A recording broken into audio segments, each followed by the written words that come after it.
Well, Happy New Year. Let's start off this year with a little bit of a tip. I'm doing some crown molding to start the year off, and let me show you what I've got going on here.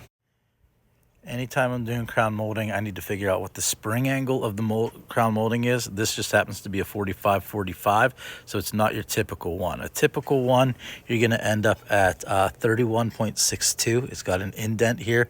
That's for a 52-38. And then you're going to have your, I believe that's, I don't remember exactly what that is, but that's your other mark right there. And that's how they normally have them set up on most saws, as you have, solid, indentations and stops.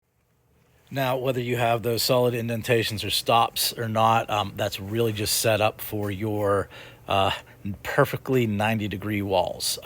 It's one of the reasons why I actually do a lot of coping of my crown molding instead of just 45-degree miters, but you still need to cut it at a 45.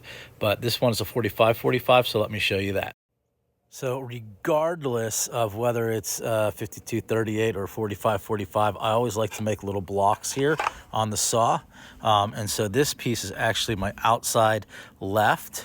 So if I go like this, that's how it sits on the ceiling.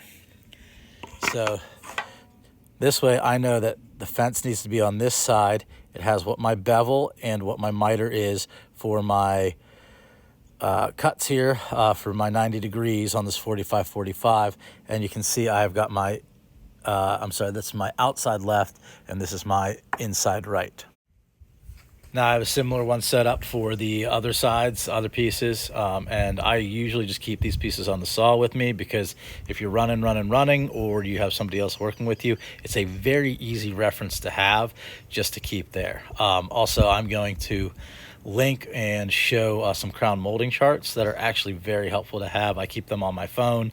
I used to have a printout of them, but the printouts never got laminated, and so they always kind of got messed up, and I'm just not printing them out anymore. Hope this helps.